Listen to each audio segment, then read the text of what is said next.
नमस्कार। YouTube channel maths era and civil engineering में मैं आरपी व्यास कक्षा 10 में पढ़ रहे सभी छात्रों का हार्दिक स्वागत करता हूं। क्लास 10 आरबीएससी के हिसाब से मैथमेटिक्स में जो चैप्टर 6 है ट्रिगोनोमेट्रिक रेशियो यानी कि त्रिकोणमितीय अनुपात, उस पे ये मेरा वीडियो लेक्चर बना हुआ है। और इसमें आज हम चर्चा करेंगे 0 डिग्री, 30 डिग्री, 45 डिग्री, 60 डिग्री और 90 डिग्री के जो त्रिकोणमितीय अनुपात होते हैं उसके बारे में चर्चा करेंगे। वैसे तो ये आरबीएससी क्लास 10 का चैप्टर 6 के हिसाब से मैंने तैयार किया है, परंतु कोई भी स्टूडेंट, कोई भी विद्यार्थी जो ट्रिग्नोमेट्री सीखना चाहता है उसके लिए बेसिक है ये, और उसके लिए बहुत उपयोगी होगा। बस आपको करना क्या है कि इस वीडियो को लगातार बिना ब्रेक के, अगर समझ नहीं आता तो बीच में रुक रुक के भी कर सकते हैं, लेकिन इसको लगातार पूरा एक बार देखें, सुने और समझें तो मुझे पूरा विश्वास है और मेरा आपसे वादा है कि आप इसको कभी नहीं भूलेंगे और बहुत अच्छे से आपको समझ में आएगा और बहुत आपके काम आने वाला है ये। वैसे भी कोई कक्षा होती है, कक्षा 10वीं की, तो आधे घंटे की क्लास तो होती है, तो ये वीडियो भी लगभग आधे घंटे का हो सकता है, थोड़ा 5-7 मिनट ज़्यादा हो जाए, लेकिन इसको आप देखें पूरा। तो मैं शुरू करता हूँ। अब ये जो 0 degree, 30 degree, 45 degree, 60 degree, 90 degree, इनके मैं ट्रिग्नोमेट्रिक रेशियो यानी कि साइन, कॉस, टैन, कॉट से, कॉस से के बारे में समझाऊँ तो अच्छा होगा। थोड़ा सा अपन रिवाइज़ कर लें कि त्रिकोणमितीय अनुपात होते क्या हैं। तो मैं पहले थोड़ा सा रिवाइज़ कर देता हूँ। एक कोई भी जो स्टूडेंट है बिल्कुल नया, जिसको ट्रिग्नोमेट्री बिल्कुल नहीं आती है, उसके लिए भी ये बहुत काम का है। देखिएगा कि हम जानते हैं कोई ट्राइंगल होता है, त्रिभुज, उसके 3 कोण होते हैं और उनका सम होता है 180 degree. It is called as angle sum property of a triangle, कि किसी त्रिभुज के तीनों अंतः कोणों का योग 180 डिग्री होता है। अब अगर हम बात करें समकोण त्रिभुज की, राइट एंगल ट्राइंगल की, तो राइट एंगल ट्राइंगल में क्या होता है कि एक एंगल 90 डिग्री होता है। अब जब एक एंगल 90 डिग्री होगा तो बाकी दोनों एंगल मिलकर 90 डिग्री होंगे, तभी तो 90 + 90 180 होगा। और अगर 2 एंगल मिलकर 90 होते हैं तो दोनों एंगल जो होंगे 90 से छोटे होंगे, क्योंकि कोई एंगल 0 तो है नहीं। अगर 2 एंगल की सम 90 डिग्री है तो दोनों ही 90 से छोटे होंगे, यानी कि दोनों ही न्यून कोण होंगे, यानी कि एक्यूट एंगल होंगे। तो यहाँ से मैं अपनी बात को शुरू करता हूँ। देखिए, मैंने एक ट्राइंगल लिया है ABC, जिसमें ये एंगल B है 90 डिग्री, और इसको मैंने माना है एक्यूट। हालांकि ये भी एक्यूट एंगल है, पर मैंने इसको कंसिडर किया है, मैंने इसको माना है अभी थीटा। हम कोई भी एक्यूट एंगल होता है ना, नॉर्मली इसको थीटा बोलते हैं। आगे कहने को तो अल्फा, बीटा, गामा कुछ भी कह सकते हैं, हम बाद में थीटा को ही कहेंगे। 0 degree, 30 degree, 45 degree, 60 degree, 90 degree. फिलहाल मैंने इसको कहा, न्यून कोण को, एक्यूट एंगल को थीटा नाम दिया है। तो आप ये समझिएगा कि इसमें 3 शब्द आते हैं समकोण त्रिभुज में: कर्ण, आधार और लंब। कर्ण को कहते हैं हाइपोटेनियस, आधार को कहते हैं बेस, लंब को कहते हैं परपेंडिकुलर। तो जो आपने न्यून कोण माना है वो तय करता है कि लंब कौन है। जैसे आपने इस कोण को कहा है न्यून कोण यानी कि एक्यूट एंगल, तो इस कोण के सामने की भुजा को लंब कहेंगे। अच्छा, कर्ण तो हमेशा समकोण के सामने ही होता है, और जो शेष बच गया वो आधार हो गया। अब देखिए, मैंने अभी आपको बताया था A + B + C = 180 डिग्री, और B मैंने 90 डिग्री माना है, तो B को 90 लिख दिया, तो A + C = 180 - 90, तो 90 हो गया। और जब 2 कोणों का योग 90 होता है तो हर एक कोण हो जाएंगे एक्यूट एंगल। ये बात मैं भी आपको बोल के कह चुका हूँ। अब मैंने अगर कोण C को थीटा कह दिया, जो कि एक्यूट एंगल है, तो इसके सामने जो होगा AB, ये हो गया लंब यानी कि परपेंडिकुलर। राइट एंगल के सामने हो गया कर्ण यानी कि हाइपोटेनियस, और जो बच गया वो हो गया बेस यानी कि आधार। अब ये चीज़ जो मैंने अभी आपको इस ट्राइंगल ABC में कही, ये किसी भी ट्राइंगल में लागू हो सकती है। जैसे मान लीजिए मैंने एक ट्राइंगल D लिया, मैंने इसको नाम नहीं दिया कहीं पर भी, A, B है, कुछ नहीं कहा मैंने, एक ट्राइंगल है, हाँ, लेकिन राइट एंगल ट्राइंगल है। ये एंगल इसका राइट एंगल है, और इसको मैंने कहा एंगल एक्यूट थीटा। हम जिस एंगल को कंसिडर करते हैं उसके सामने की जो साइड होगी, ऑपोजिट साइड, वो कहलाएगी लंब यानी कि परपेंडिकुलर। तो इसका मतलब अगर ये थीटा है तो ये हो गया सामने की साइड परपेंडिकुलर। समकोण के सामने होता है कर्ण यानी हाइपोटेनियस, और जो ये बच गई भुजा वो हो गई आधार। तो ये ज़रूरी नहीं है, कुछ बच्चे दिमाग में रखते हैं आधार मतलब नीचे होना चाहिए, यहाँ देखिए आधार साइड में आ गया। तो आधार और लंब जो होते हैं यानी कि बेस और परपेंडिकुलर, ये म्यूचुअली राइट एंगल पे होते हैं, परस्पर समकोण पे होते हैं, किधर भी हो सकते हैं। बस बेसिक बात क्या है कि समकोण की सामने की भुजा कर्ण यानी कि हाइपोटेनियस, जो आपने एंगल कंसिडर किया एक्यूट एंगल न्यून कोण, उसके सामने की भुजा परपेंडिकुलर यानी कि लंब, और जो तीसरी बच गई वो आधार यानी कि बेस। तो ये लंब, आधार और कर्ण जो हैं ये सभी त्रिकोणमितीय अनुपातों को यानी कि sine cos tan cot sec cosec को परिभाषित करेंगे। कैसे, हम अगले पेजेज में पढ़ रहे हैं इसको। तो आप देखिएगा कि फिर मैंने देखिए एक राइट एंगल ट्राइंगल लिया है, ये लिए मैंने एक्यूट एंगल, ये हो गया परपेंडिकुलर, ये हो गया हाइपोटेन्यूस, ये है बेस। तो एक अनुपात आता है जिसे कहते हैं साइन थीटा। ये थीटा एंगल है, न्यून कोण है। साइन को बोलते हैं SINE। फिर आता है कोसाइन, COSINE। फिर आता है टेंजेंट, TANGENT। फिर कोटेंजेंट, COTANGENT।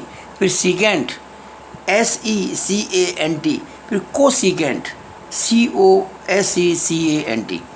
ये फुल नेम है इनके, और इनको जो अपन शॉर्ट में बोलते हैं वो साइन SIN को केवल SIN बोल देते हैं, साइन थीटा।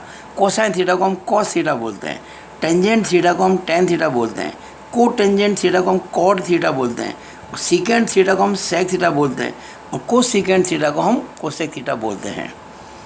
अब अभी आपको मैंने जो बताया था कि ये जितने भी त्रिकोणमितीय अनुपात हैं, ट्रिग्नोमेट्रिक रेशियोज हैं, ये राइट एंगल ट्राइंगल की जो 3 साइड्स हैं, लंब, आधार और कर्ण, इनमें से किन्हीं 2 का अनुपात होता है। कैसे होता है सीखिए।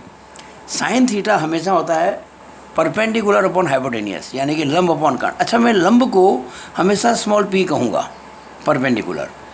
आधार को यानी कि बेस को हमेशा मैं स्मॉल b कहूँगा यानी कि बेस।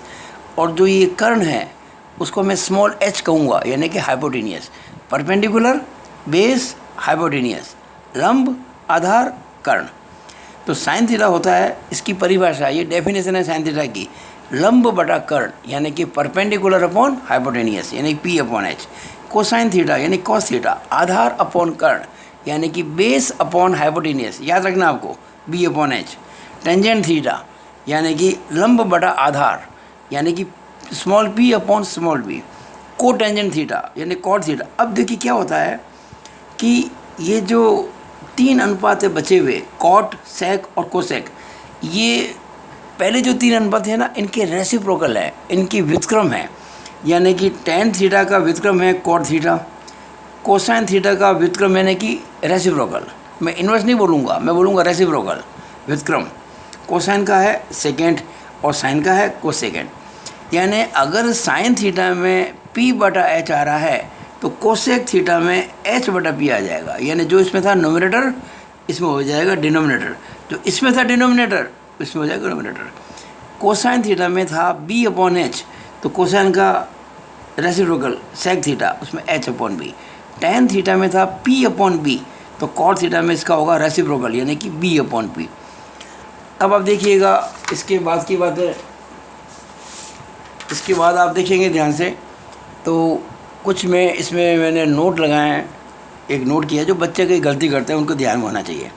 कई बच्चे साइन थीटा को साइन इंटू थीटा मान लेते हैं, जैसे होता है ना AB equal to A into B होता है, वैसे वो कह देते हैं साइन थीटा बराबर साइन इंटू थीटा। ऐसा नहीं माने, ये बहुत बड़ी गलती है, ऐसी गलती आपको नहीं करनी है।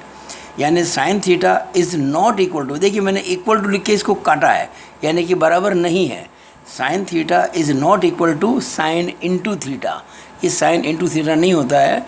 साइन थीटा अपने आप में एक अनुपात है जो समकोण त्रिभुज की यानी राइट एंगल ट्राइंगल की 2 साइड्स का रेशियो होता है।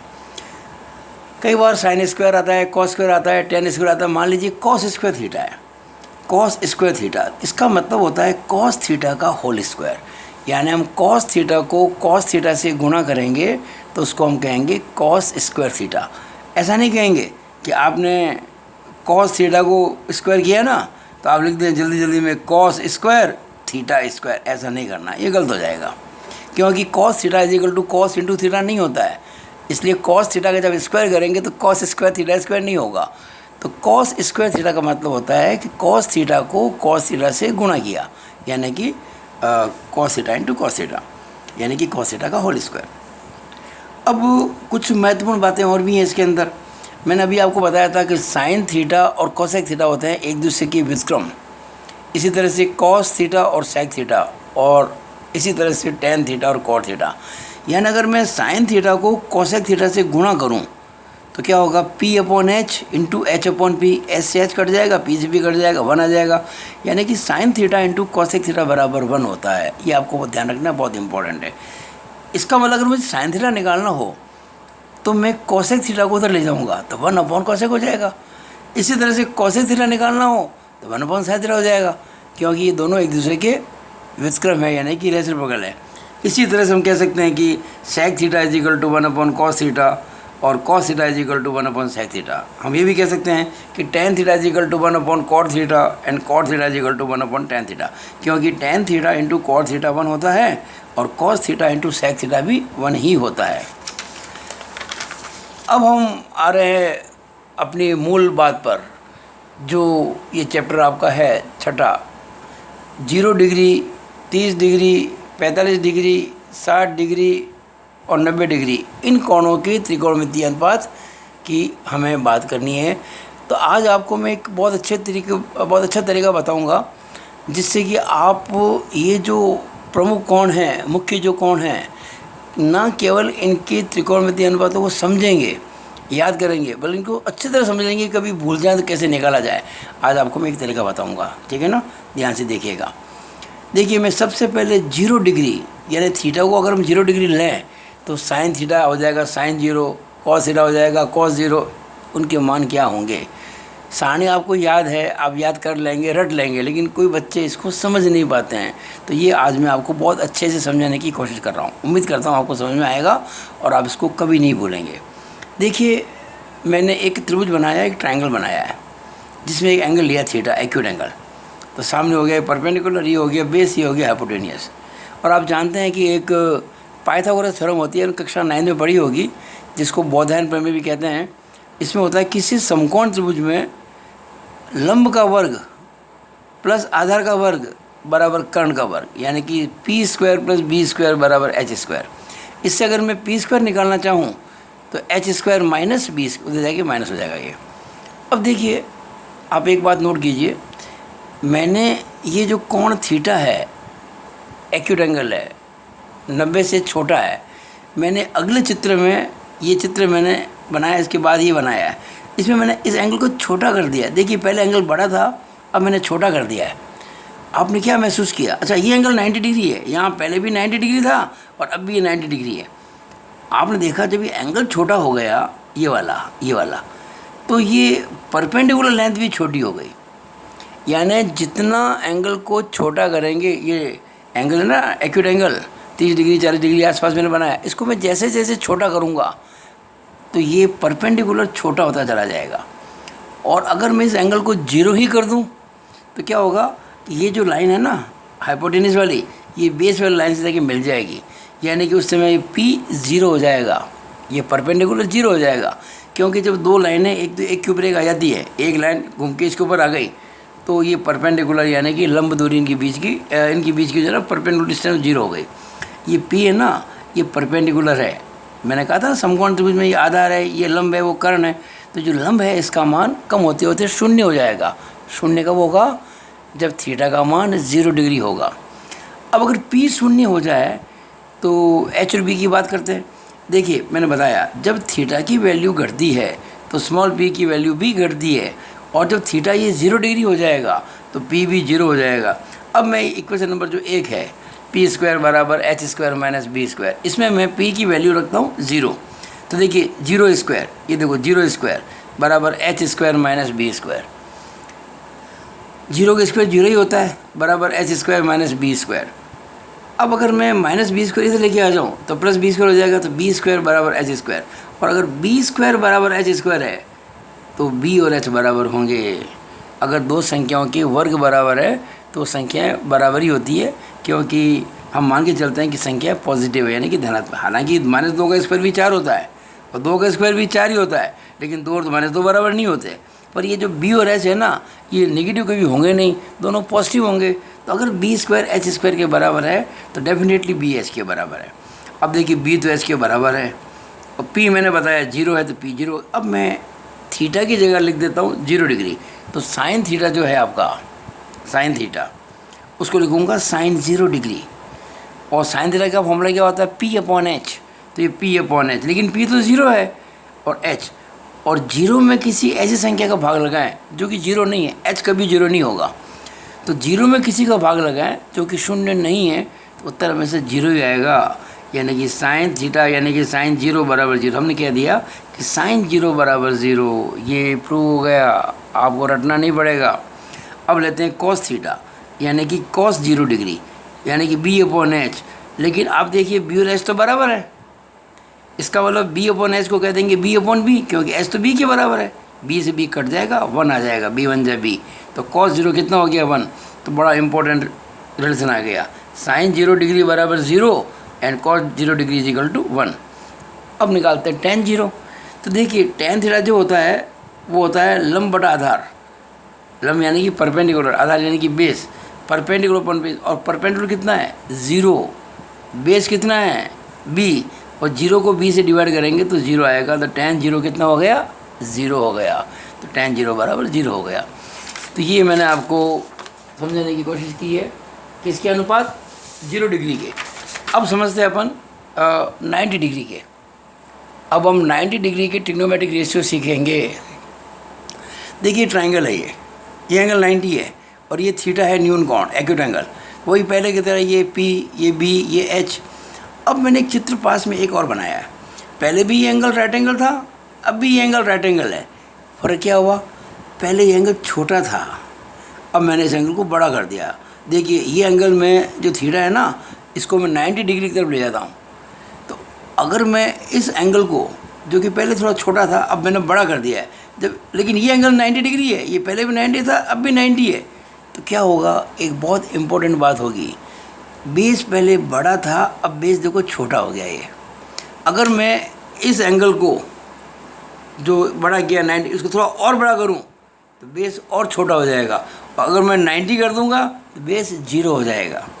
यानी जो जो मैं इस एंगल को बढ़ाऊंगा ये बेस छोटा होता जाएगा, और अगर मैं एंगल को 90 डिग्री कर दूंगा तो बेस 0 हो जाएगा। ये बात मैंने यहाँ बताने की कोशिश की है। जब थीटा की वैल्यू 90 डिग्री की तरफ बढ़ती है तो बी की वैल्यू भी घटती है। देखिए ये तो 90 की बढ़ रही है और बी की वैल्यू घटती है, और जब थीटा 90 डिग्री हो जाएगा तो बी की वैल्यू 0 हो जाएगी, यानी बेस 0 हो जाएगा।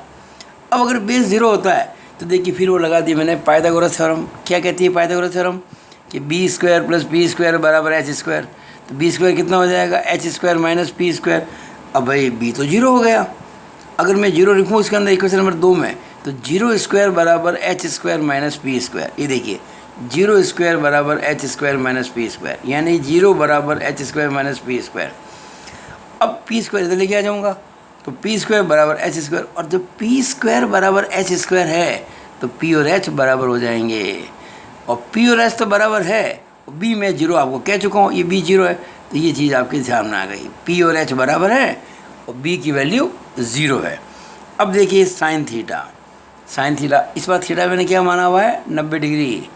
तो साइन थीटा का मतलब साइन 90।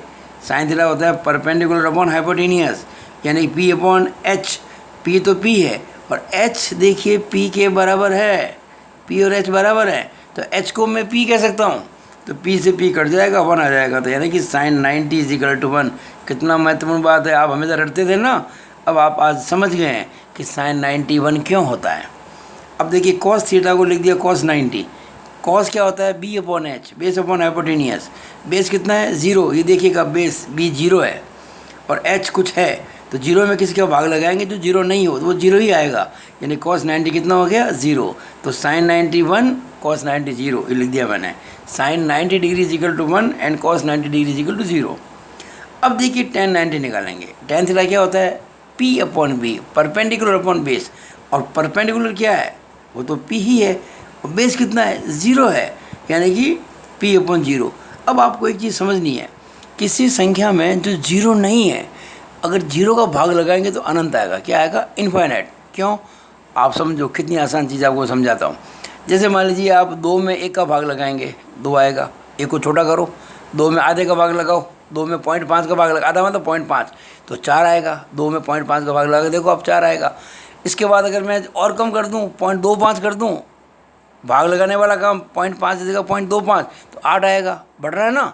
अगर और छोटा कर दूँ तो 8 का दुगुना 16 हो जाएगा। अगर यानी ज्यों-ज्यों मैं हर यानी कि डिनोमिनेटर को आधा आधा किया जाता हूँ, यानी पहले 1 था, उसका आधा आधा हुआ, फिर उसका आधा किया था पाव हुआ, फिर आधा 1/8 हुआ, फिर आधा किया 1/16 हुआ, फिर 1/32, फिर 1/64, फिर 1/128। तो जितना मैं छोटा करूँगा इसकी वैल्यू बढ़ती जाएगी, और बढ़ते बढ़ते इतनी बड़ी हो जाएगी, उसको हम कह देंगे इनफाइनाइट यानी कि अनंत। आप बहुत इंपॉर्टेंट बात बता रहा हूँ, ध्यान रखिएगा। किसी भी अशून्य संख्या में यानी कि नॉन जीरो नंबर, पॉजिटिव धनात्मक, उसमें अगर आप शून्य से भाग लगाएंगे तो जो भागफल आएगा, जो कोशिएंट आएगा, जो रिजल्ट आएगा, उसे कहेंगे अनंत यानी कि इनफाइनाइट, जिसकी कोई सीमा नहीं, कोई अंत नहीं। तो ध्यान रखेंगे, शून्य से भाग लगाने पर, जीरो से भाग देने पर इनफाइनाइट आता है। तो ये आ गया p/0 यानी कि इनफाइनाइट, यानी कि 1090 हो गया इनफाइनाइट। अब देखिए हम आगे करते हैं। अब मैं आपको 30 डिग्री और 60 डिग्री के ट्रिग्नोमेट्रिक रेशियो समझाने की कोशिश करता हूँ। 30 डिग्री और 60 डिग्री। तो मैंने इसके लिए क्या किया, एक राइट एंगल ट्रायंगल बनाया है, सॉरी मैंने इक्विलेटरल ट्रायंगल बनाया है। इक्विलेटरल यानी कि समबाहु त्रिभुज, जिसकी कि तीनों भुजाएं बराबर है। आप जानते हैं ज्योमेट्री के अंदर छोटी कक्षाओं में पढ़ चुके हैं कि किसी समबाहु त्रिभुज की सभी भुजाएं बराबर होती हैं, सभी साइड्स बराबर होती हैं, और सभी एंगल्स भी बराबर होते हैं। कितने? 60 डिग्री, 60 डिग्री, 60 डिग्री। और एक आपने छोटी कक्षाओं में पढ़ा होगा कि अगर कोई समबाहु त्रिभुज है यानी कि इक्विलेटरल ट्रायंगल है, उसके किसी भी वर्टेक्स से, किसी भी शीर्ष से सामने की भुजा पर डालेंगे परपेंडिकुलर, तो वो उसको 2 बराबर भागों में डिवाइड करेगा। यानी आपने AD जो है ना, वो BC पर डाला है परपेंडिकुलर, तो ये जो BC है वो D के द्वारा 2 बराबर भाग बढ़ जाएगा। मैंने क्या किया है कि इस इक्विलेटरल ट्रायंगल की हर एक साइड को मैंने स्मॉल a नाम दे दिया है, स्मॉल a। इस समबाहु त्रिभुज की भुजा को मैंने स्मॉल a कह दिया है, और AD जो है वो BC पर परपेंडिकुलर है। तो जो थ्योरम बताया मैंने उसके हिसाब से ये BD और DC बराबर होंगे, और कितने? a के आधे यानी कि a/2 a/2। ओके, अब देखिएगा ध्यान से, BD बराबर CD बराबर a/2। अब मैंने ये ट्रायंगल लिया है, कौन सा वाला? ABD। देखिए ABD लिया है। अब अगर आप देखेंगे, मैंने आपको बताया था कि जब परपेंडिकुलर ड्रा करते हैं किसी भी वर्टेक्स से इक्विलेटरल ट्रायंगल के, तो वो अपोजिट साइड को 2 भागों में बांटता है, और ये वर्टेक्स एंगल जो है ना, शीर्ष कोण, इसके भी 2 भाग बराबर हो जाएंगे। यानी अगर ये पूरा कोण 60 डिग्री था, ये दोनों 30-30 हो जाएंगे, क्योंकि ये दोनों जो ट्रायंगल्स हैं ये कॉन्ग्रुएंट हैं, यानी कि सर्वांगसम है। वैसे भी देखिएगा, ये 60 है, ये 60 है, ये राइट एंगल है, ये राइट एंगल है, और ये साइड जो है इसके बराबर है। तो इसके अंदर ये जब 2 कोण, वैसे एक बात बताओ, जब ये 2 कोण बराबर हो गए, ये कोण इसके बराबर, ये इसके बराबर, ये तो आपस में बराबर होंगे ना, तीसरा कोण तो बराबर ही होगा। तो ये एंगल हो गया 30 डिग्री। मैं कहना ये चाहता था, ये एंगल कितना हो गया? 30 डिग्री। अब अगर ये एक्यूट एंगल है 30 डिग्री, तो इसके सामने क्या कहलाएगा? परपेंडिकुलर। ये राइट एंगल के सामने क्या होगा? हाइपोटेनियस। बच गया वो क्या हो गया? बेस। अब आप देखो ध्यान से, हम जानते हैं कि जो b² होता है वो h² - p² होता है, और h² - p, और h को मैंने क्या माना हुआ? a माना हुआ है, और p क्या था? a/2। तो ये हो गया a² माइनस, और a/2 का स्क्वायर करेंगे तो a²/4 आएगा, और a² में से a²/4 को घटाएंगे तो 3a²/4 आएगा। किसकी वैल्यू? b² की। तो b कितनी हो जाएगी? इसका अंडर रूट, यानी कि 3 का अंडर रूट तो हो गया √3, a² का √a और 4 का 2, तो b जो हो गया ना, ये हो गया √3 × a/2। अब देखिए ध्यान से, मैं sin 30 निकाल रहा हूँ, मैं निकाल रहा हूँ sin 30। sin 30 क्या होता है? Perpendicular upon hypotenuse. What is perpendicular? ये है b कितना था? √3 a/2। परपेंडिकुलर था p, सॉरी ये था p था परपेंडिकुलर, और अपन बात कर रहे हैं इसकी, हाँ देखिए ये था ना एक्यूट एंगल, ये है परपेंडिकुलर, तो परपेंडिकुलर p है, और p कितना था? ये देखिए मैंने p निकाला हुआ, यहाँ पे p निकाला था मैंने, यहाँ पे अभी आपके p है a/2 है, लिखा ना p, तो a/2 है। देखिए BD जो है ना, BD वो a/2 है, तो ये हो गया a/2, और ये हाइपोटेन्यूस जो कि h के बराबर है। तो देखिए a से कट जाएगा तो ये आ जाएगा, हम किस में चल रहे थे, साइन 30 में चल रहे थे, सॉरी साइन 30 होता है p/h। तो इसमें p जो है ये BD है, BD कितना है a/2 और h है ये यानी कि a, यानी a/2/a, तो a से कट जाएगा तो 1/2 रह जाएगा। अब cos 30 निकालेंगे, ये होता है b/h और b ये है, ये मतलब AD और AD मतलब ये वाला, और ये देखिए यहाँ पे हमने निकाला हुआ है इसको, AD को अभी भी निकाला था, ये b की वैल्यू निकाली हमने यहाँ पे √3a/2, है ना, b स्मॉल b √3a/2। तो √3a/2 अपॉन h यानी कि a से कट जाएगा, √3/2 आ जाएगा। तो cos 30 कितना हो गया, √3/2। It means sin 30 = 1/2 and cos 30 = √3/2। अब बात करते हैं 60 डिग्री की। देखिएगा अगर ये एंगल 30 है तो ये 60 हुआ कि नहीं हुआ, वैसे भी 60 है, ये इक्वल टू जो ट्राइंगल है। अब मैंने ट्राइंगल बनाया ये वाला ABD और एंगल ये कंसिडर किया है 60 डिग्री वाला। तो इसके सामने क्या होगा, परपेंडिकुलर, ये क्या होगा हाइपोटेन्यूस, ये क्या होगा बेस। अब इस बार ये जो परपेंडिकुलर है ये हो गया a√3/2, चेंज हो गया ना, यानी जो पहले b था वो अब p हो गया। देखिए ट्राइंगल वही है, केवल एंगल हमने वो 30 नहीं लेके 60 लिया इस बार। तो जो पहले b था बेस था वो हो गया परपेंडिकुलर, और जो पहले परपेंडिकुलर था वो हो गया बेस। अब देखिए आप sin 60 क्या हो गया, परपेंडिकुलर अपॉन हाइपोटेन्यूस, और इस बार परपेंडिकुलर है a√3/2 अपॉन ये है a, तो a से कट गया √3/2 आ गया, तो sin 60 हो गया √3/2। cos 60 b/h, यानी कि b कितना है a/2, पहले p था a/2, इस बार b है a/2, तो a/2 अपॉन a से कट गया 1/2 आ गया। तो sin 60 √3/2 और cos 60 1/2।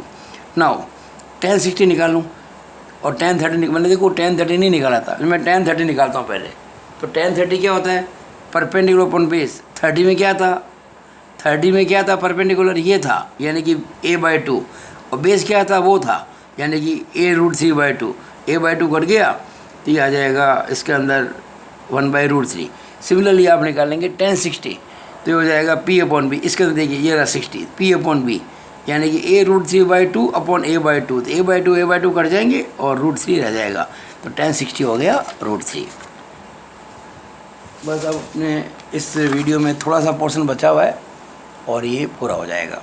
देखिएगा 45 डिग्री के लिए, देखिए आपने एक थ्योरम पढ़ी होगी छोटी कक्षाओं में कि अगर किसी ट्राइंगल की दो साइड बराबर होती हैं तो उनके ऑपोजिट एंगल भी बराबर होते हैं। In a triangle if two sides are equal their opposite angles are equal, and if opposite angles are equal sides are equal. तो मैंने एक देखिए राइट एंगल ट्राइंगल बनाया है, और इसमें जितनी साइड ये है ना उतनी ये रखी है ना, मैंने बेस और परपेंडिकुलर दोनों बराबर रखे हैं, यानी जितना ये है उतना ये है, यानी ये ए है तो ये भी ए है। अब अगर इस ट्राइंगल की जिसमें ये राइट एंगल है 90 डिग्री है, अगर ये साइड इसके बराबर है तो इसके सामने का एंगल और इसके सामने एंगल बराबर होंगे। मैंने आपको बताया था किसी भी राइट एंगल ट्राइंगल में एक एंगल 90 डिग्री होता है और बाकी दोनों बचे हुए एंगल की सम 90 होती है। अब अगर ये दोनों एंगल बराबर भी हैं और इनकी सम 90 है तो दोनों कितने होंगे 45। भाई हम बराबर तो कह चुके हैं ना, चूँकि साइड्स बराबर हैं एंगल्स बराबर हैं, और 90 डिग्री के दो बराबर भाग करेंगे तो क्या आएंगे 45, तो ये एंगल 45 हो गया। अब मैंने इसको नीचे ले लिया, देखिएगा ये। अच्छा अब एक बात देख, इसको मैंने स्मॉल ए कहा है, ये भी स्मॉल ए है, बराबर है, ये हाइपोटेन्यूस h कितना हो जाएगा, h² बराबर base square plus perpendicular square, यानी कि a² प्लस a², यानी कि 2a²। तो h क्या हो गया, इसका स्क्वायर रूट यानी कि √2a, यानी ये हो गया √2a। अब आप देखो ज़रा sin 45 परपेंडिकुलर अपॉन हाइपोटेन्यूस, यानी कि a/√2a, a से कट गया 1/√2 आ गया, sin 45 1/√2, cos 45 b/h, यानी कि a/√2a, यानी कि a से कट गया 1/√2, तो cos 45 भी 1/√2 आ गया। इसका मतलब sin 45 बराबर 1/√2 और cos 45 बराबर भी 1/√2। नाउ tan 45 देखिएगा, tan 45 जो होता है tan होता है परपेंडिकुलर अपॉन बेस, और परपेंडिकुलर और बेस दोनों ही इसमें a हैं, तो ये हो गया a अपॉन a कट गया 1 आ गया, तो tan 45 आ गया 1। तो मैंने आपको 0 डिग्री, 30 डिग्री, 45 डिग्री, 60 डिग्री और 90 डिग्री, और इन सब के लिए मैंने साइन कॉस tan की वैल्यू आपको सिखा दी थी। अब ये टेबल भरने में कहाँ दिक्कत है आपको भाई, क्या प्रॉब्लम है, ये आपको याद करनी होगी, बहुत काम आएगी। तो मैं बड़ा फटाफट लिख देता हूँ। अब आपको मैं हर चीज़ समझा चुका हूँ। देखिए sine 0 degree 0, sine 30 degree 1/2, sine 45 1/√2, sine 60 √3/2, sine 90 1। हम प्रूव कर चुके हैं अभी। Cos 0 1, cos 30 √3/2, cos 45 1/√2, cos 60 1/2, cos 90 0, prove कर चुके हम। अब निकालना tan। मैं tan 0 भी प्रूव कर चुका हूँ। 0 एक तरीका और भी है, आप साइन के अंदर कॉस का भाग लगाते तो इसमें tan आ जाएगा। तो वैसे हम कर चुके हैं। 0/1 0, इसको इससे डिवाइड करेंगे तो 1/2 कट जाएगा, और ये आएगा tan 30 आ जाएगा 1/√3। फिर tan 45 1 प्रूव कर चुके हैं, tan 60 √3, tan 90 इन्फिनिटी, ये हम प्रूव कर चुके हैं। अब कॉट, मैंने आपको पहले बताया कि कॉट थीटा जो होता है वो tan थीटा का व्युत्क्रम होता है, रेसिप्रोकल होता है सेक कॉस का और कॉसेक साइन का। तो जो इन रेशियोज में न्यूमरेटर थे वो बन जाएंगे डिनोमिनेटर, और जो डिनोमिनेटर थे वो बन जाएंगे न्यूमरेटर। यानी 0 का जो होता है रेसिप्रोकल वो होता है इनफाइनाइट, 1/√3 का √3/1 यानी कि √3, 1 का 1/1 यानी कि 1, √3 का, देखिए √3 को हम कह सकते हैं √3/1, इसका रेसिप्रोकल 1/√3, तो 1/√3। और इनफाइनाइट का रेसिप्रोकल होता है 0। ध्यान रखना, 0 का रेसिप्रोकल यानी कि 0 का व्युत्क्रम इनफाइनाइट, और इनफाइनाइट का व्युत्क्रम 0। 1 का रेसिप्रोकल 1 ही होता है, √3 का 1/√3, 1/√3 का √3। अब सेक देख लेते हैं। देखिएगा आप कॉस के अंदर, ध्यान से देखिएगा, कॉस के अंदर ये कॉस 0 कितना था 1 था, तो सेक 0 1 ही होगा, 1 का रेसिप्रोकल 1 ही होता है। ये √3/2, ये 2/√3, ये 1/√2 तो √2/1 यानी कि √2, ये 1/2 यानी 2/1 यानी कि 2, और ये 0 यानी कि यहाँ इसका इन्फिनिटी। अब बात करते हैं अपन कॉसेक की। देखिए यहाँ 0, यहाँ 0 का रेसिप्रोकल इन्फिनिटी, 1/2 का रेसिप्रोकल 2, 1/√2 का √2, √3/2 का 2/√3, 1 का तो 1 ही होता है। तो मुझे पूरी आशा है कि आज आपको ये मेरा पूरा वीडियो समझ में आया होगा। आई एम फुल्ली होपफुल कि मैंने आपको ये जो खास कोण हैं 0 डिग्री, 30 डिग्री, 60 डिग्री, इसके पहले 45 डिग्री, फिर 90 डिग्री, इनके जो ट्रिग्नोमेट्रिक रेशियोज़ हैं इनको मैंने बहुत अच्छे से आपको समझाया है, और आप खुद भी इसको प्रैक्टिस करें। ये बहुत इम्पोर्टेंट पार्ट है, आगे बहुत काम आने वाला है। तो आपको मेरा ये वीडियो कैसा लगा, अगर अच्छा लगा हो तो आप डेफिनेटली मेरे इस वीडियो को खूब सारा लाइक और शेयर करें, और ज़्यादा से ज़्यादा बच्चों को इसको बताएं। और ये मेरा जो YouTube चैनल है maths era and civil engineering, इसको तुरंत सब्सक्राइब करें ताकि आपको मेरे सारे वीडियोज़ लगातार मिलते रहें और आपकी मैथमेटिक्स बहुत शानदार होते रहे। It is all over about this video. Thank you.